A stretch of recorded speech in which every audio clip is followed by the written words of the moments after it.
Hoje vamos trabalhar com requisição. Vamos simplesmente chamar uma API e pegar o JSON desse cara e mapear ele para um objeto interno dentro do nosso modelo. Então vamos lá conhecer um pouco sobre o URL Session e também um pouco sobre Codable. Então bora para mais um vídeo.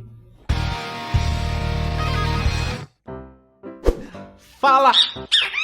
Eu tô louco! Fala Dev, tudo beleza? Está começando mais um vídeo aqui onde hoje a gente vai falar sobre request, onde a gente vai simplesmente chamar uma API, pegar essas informações, serializar ou melhor, deserializar ela para um objeto conhecido nosso e aí a gente pode manipular ela. Nós vamos utilizar também um pouco sobre codables, onde a gente tem o encodable e o decodable. Então hoje a gente vai ficar sabendo um pouco disso. Então se já curtiu o conteúdo, não se esquece de se inscrever, ative o sininho, deixe seu like e apoie esse projeto. É verdade. Bom, antes de tudo a gente precisa entender o que é Codable. O Codable, ele nada mais é que um protocolo de comunicação. Dentro dele, ele tem dois protocolos implementados, que é o Encodable e o Decodable. O Encodable é usado para fazer a serialização das informações, ou seja, eu vou codificar para enviar esses dados para algum lugar, seja JSON, XML ou até mesmo um plist. Já o Decodable, ele vai fazer o contrário, ele vai receber essa informação, então ele vai decodificar o data, né, o binário, e vai transformar num objeto conhecido ali que a gente está passando para ele. Mas antes disso, a gente vai brincar um pouco de fazer uma request aqui na API. E aí nós vamos transformar num dicionário de dados primeiramente. Uhul! Então, dá uma olhada aqui no código e vamos ver como é que faz essa implementação. Bom, para a gente trabalhar um pouco com a request, eu vou brincar aqui um pouco usando a nossa API de consulta de CEP. Então esse site aqui ele é aberto, ele é público e aqui a gente consegue fazer uma request e brincar um pouco com manipular os dados que estão retornando. Essa API é só de consulta, tá? Mas fica aí o link para vocês, vou deixar o link aqui na descrição do vídeo para você poder bater lá e testar e brincar um pouco mais com essas informações. Você pode dar uma olhada aqui no site que tem algumas informações, então você pode trazer um JSON ou um XML ali de acordo com o que for requisito para você. No nosso cenário aqui vamos utilizar o JSON para fazer a manipulação das informações. Aqui ele tem algumas regras de como você deve mandar esses parâmetros. No caso a gente vai deixar fixo, né? Nós não vamos integrar com a tela, mas se você for fazer a implementação da tela do seu aplicativo, é só você fazer essa tratativa antes e validar os dados antes de enviar. Veja que aqui ele coloca um retorno, um JSON de retorno. Esse JSON de retorno vai ser importante para nós montarmos o nosso objeto. Então, sem mais delongas, vamos começar a brincar e montar o objeto. Para a gente fazer uma request na API, eu vou criar aqui uma classe de serviço só para a gente poder centralizar essas informações, mas fique aberto aí para você montar do jeito que você achar melhor dentro da sua aplicação. Então veja que eu estou montando aqui uma base URL. Essa base, no caso, é onde fica o endpoint, né, o corpo do endpoint, para não ter que ficar passando toda hora. E aí eu criei uma função get, onde ela vai receber dois tipos de parâmetros. O primeiro é o CEP, então é o valor que eu quero fazer a consulta, e o segundo é o callback, uma clause. No caso a gente já falou um pouco sobre clauses aqui, então vou deixar o link aqui no card para você poder consultar isso daí depois. Então eu criei ali o path, que ele vai ser a parte da request mesmo, então em cima do endpoint base, esse path é o caminho que ele vai fazer em cima da requisição. Nesse nosso cenário a gente tem somente um path para executar, mas pode acontecer de você ter endpoints que você tem lá barra perfil, barra conta, barra carrinho, enfim. Então a partir desse path aqui você vai fazer a montagem e definir qual é cada um. Depois disso eu faço um guardlet para pegar a URL. Eu preciso transformar essa string num objeto URL. Por isso eu utilizo o guardlet, porque essa URL ela pode ser opcional, ela retorna um opcional,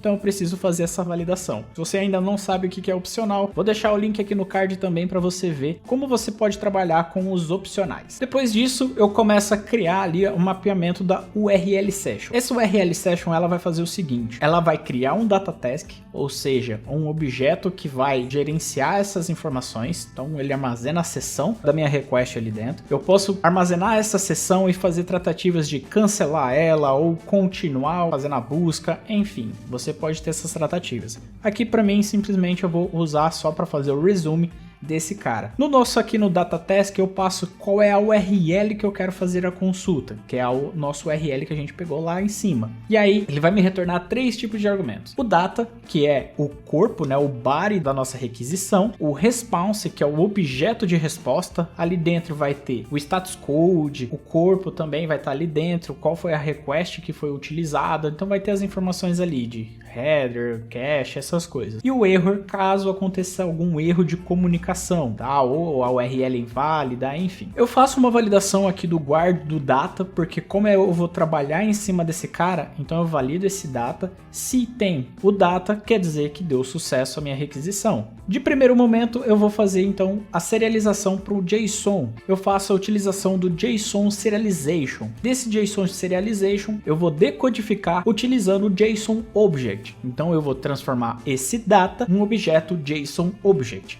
Esse JSON Object ele é um dicionário de dados e aí eu posso manipular essas informações ali dentro. Na parte de opções eu vou passar ali que permite fragmentos. Ele vai simplesmente pegar essas informações e decodificar elas para mim e retornar esse objeto N, né? No caso um dicionário. E aí eu simplesmente chamo o nosso callback passando o sucesso dessa informação. Agora aqui embaixo eu vou simplesmente criar um contexto, né? Por isso que eu utilizo o do. E aí nesse do eu vou instanciar esse nosso serviço e chamar fazendo o get ali, passando um CEP. Então eu vou utilizar um CEP aqui de São Paulo, no padrão, e aí esse resultado vai me retornar 2 informações, ou sucesso ou falha. Então eu vou dar um print aqui nas 2 condições. Então veja que eu vou mandar rodar e vamos ver o que ele vai apresentar pra gente. Então no sucesso aqui ele está apresentando pra gente o resultado que vem lá no nosso objeto, né? O resultado da nossa comunicação. Então ele foi, bateu essa informação na API e retornou pra gente. Dessa forma, com o Data Task, ele vai funcionar de forma assíncrona. Então, por isso que eu coloco dispatchQueue.main. Por quê? Porque ela cria uma nova thread e faz essa request dentro dessa thread. Quando ela retorna pra gente, então quando ela dá o callback, ela ainda tá nessa thread secundária. Então, eu preciso dar o dispatchQueue.main para quê? Para que eu volte para a thread principal e possa assim printar essa informação. Se você não colocar esse dispatch,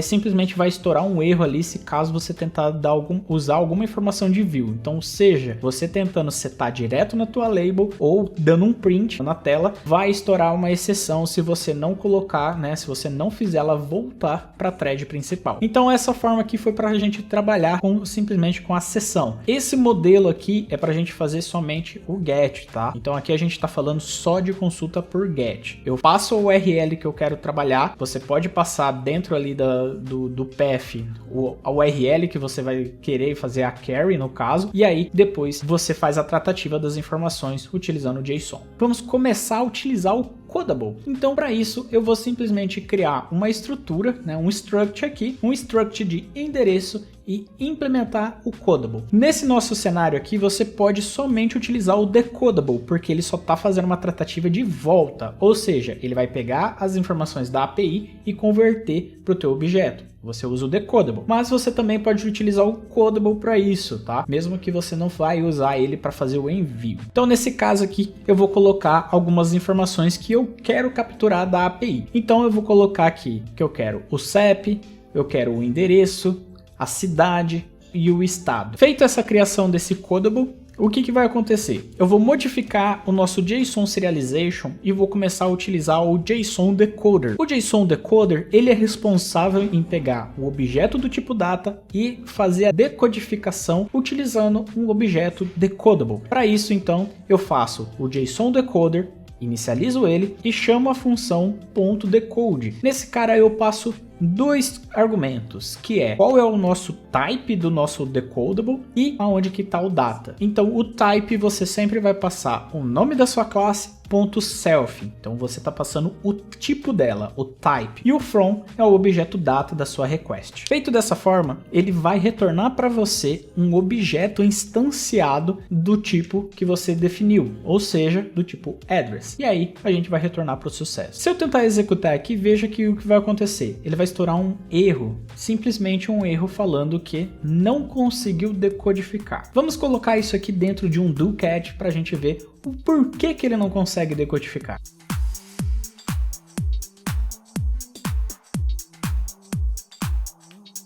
Bom, executando novamente aqui, veja que ele simplesmente reclamou por quê? Ele não conhece a propriedade chamada zip code. Por quê? Porque o zip code, ele é uma string obrigatória, então ele está exigindo que tenha a propriedade zip code. Mas nesse cenário ele não está achando, então ele quer setar nulo, mas não consegue. Então como é que a gente faz isso? Primeiramente, vamos fazer um teste aqui. Se a gente der uma olhada lá na documentação da ViaCep, veja que o objeto que ele retorna é modelo em português.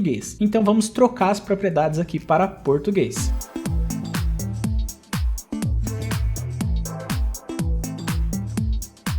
Bom, veja aqui que ele apresentou a informação corretamente. Então ele apresentou todos os dados que a gente pediu. Olha, se caso eu precisar fazer uma conversão de um objeto que no meu padrão está de um jeito e a API manda de outro. Bom, simplesmente a gente vai utilizar uma chave, né, um enum do coding key. Eu vou voltar aqui, né, as nossas variáveis para o tipo de inglês, né, com os nomes em inglês, e eu vou agora criar um enum chamado coding keys. Esse nome que você cria, ele tem que ser nesse padrão, tá? Então presta bastante atenção nessa questão. Você vai criar um enum chamado coding keys e esse coding keys tem que implementar uma string e implementar o tipo coding key. Então ele tem que seguir esse padrão. O nome do seu enum ali tem que ser coding keys com S no final e ele tem que implementar uma string e depois o coding key sem o S no final, né, no singular. E aí dentro desse enum você vai criar os cases específicos para cada uma das suas propriedades, tá? Então eu vou criar aqui uma para o zip code, para o address, para o city, o F.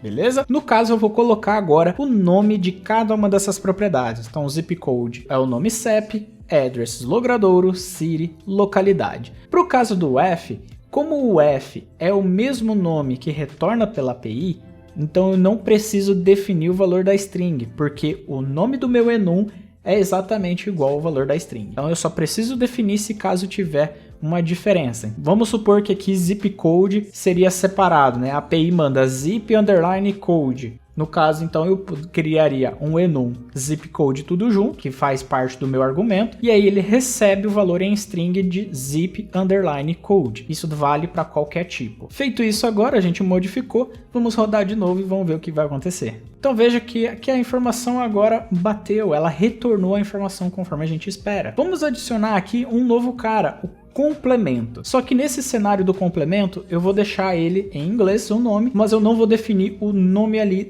na string. Então, mas a diferença é que eu vou deixar esse cara opcional. Se eu mandar executar, veja que o complemento dele retornou new no meu objeto. Agora, se eu colocar um nome certo que retorna pela API, veja que ele vai retornar o nome igual.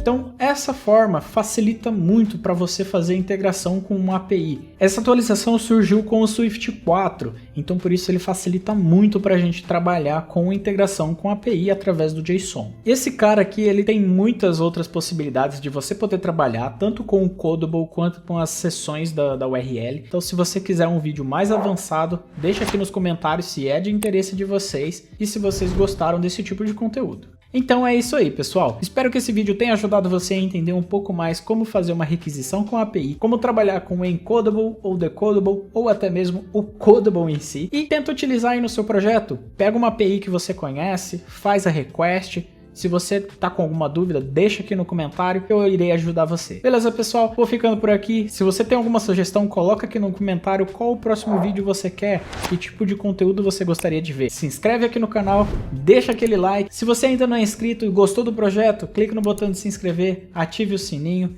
e deixe seu like, que é muito importante para mim. E essa é a forma de receber o feedback de vocês. É isso aí, pessoal. Um forte abraço e até mais!